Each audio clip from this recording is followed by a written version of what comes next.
안녕하세요. 캐나다 뉴스9 배하나입니다. 감사합니다. 하나TV 구독자분이 이제 1000분을 넘어갔는데요. 뉴스 채널 오픈 3개월 만입니다.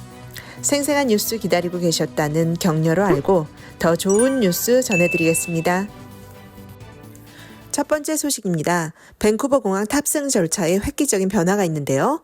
캐나다 항공운송보안청에 따르면 밴쿠버 국제공항이 캐나다 최초로 CT 스캐너를 도입해서 승객들이 노트북과 액체류를 가방에서 꺼내지 않아도 검색대를 통과할 수 있게 되었습니다. 너무 편리해지겠네요.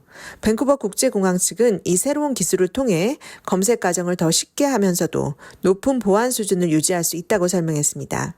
현재 밴쿠버 국제공항 검색대에는 5대의 CT 스캐너가 설치되어 이미 운영을 시작했고요. 항공운송보안청은 캐나다 다른 공항에도 이 기술을 순차적으로 도입할 예정이라 밝혔습니다. 다음 뉴스입니다. 경제는 어려워지고 있지만 주택구매 대책이 다소나마 마련되고 있다는 반가운 소식입니다.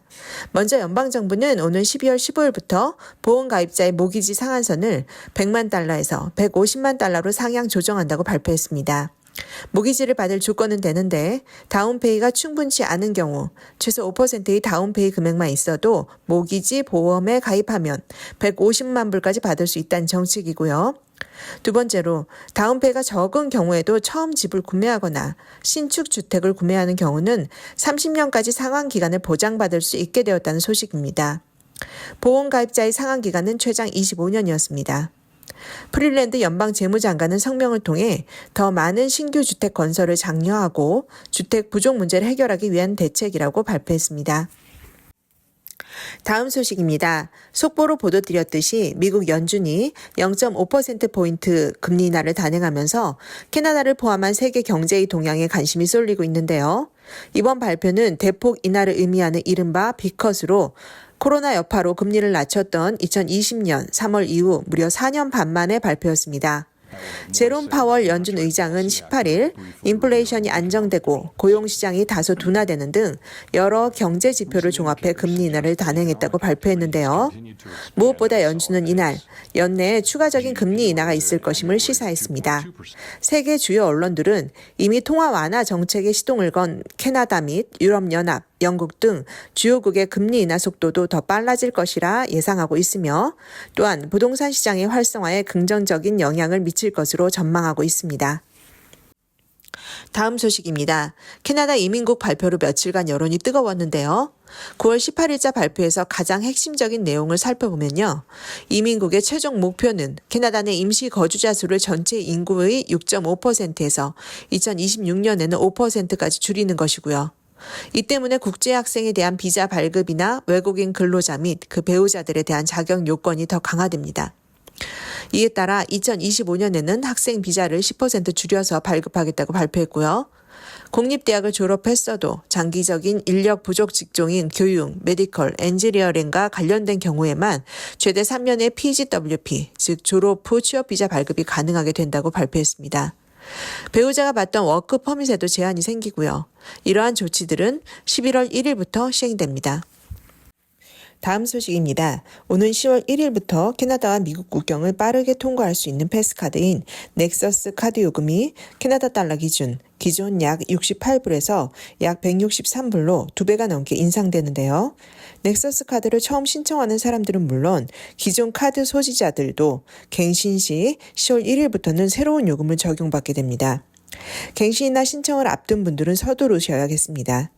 10월 1일 전에 신청 금액을 납부하셔야 기존 금액으로 혜택 받으실 수 있다는 것 꼭 기억하시고요.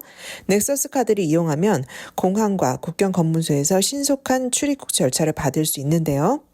이번 요금 인상은 운영 비용 증가를 반영한 것이라고는 하지만 갑자기 인상폭이 너무 커졌습니다. 다음 소식입니다. 지난 15일에는 전국적으로 테리폭스런, 즉 마라톤 행사가 있었습니다. 테리폭스, 많이 들었던 이름이긴 하지만 이 행사가 캐나다 전국적으로 600여 장소에서 400만 명 정도의 캐나다인이 참여하며 동시에 진행된다는 것은 정말 놀랄만한 일일 텐데요.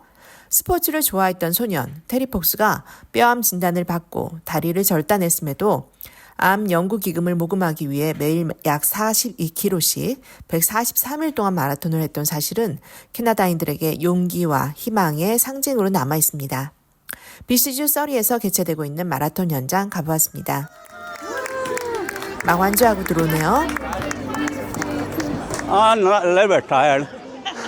not on mind, tired on my body. Yeah, go Terry Fox. All right. 프레이저 하이츠에서 이 행사는 발런티 학부모의 제안으로 시작되었다고 하는데요. 34 years the run has been happening, and this is the 33rd year for this Fraser Heights location. It brings a lot of the community together. 현재는 이 지역 프레이저 하이츠 세컨더리에서 많은 학생들이 지원하여 마라톤 행사를 돕고 선수들을 격려한다고 합니다. 의리를 걸고 영웅의 뜻을 지켜나가는 나라, 그것을 문화로 만드는 나라, 캐나다의 멋진 모습을 엿볼 수 있는 현장이었습니다.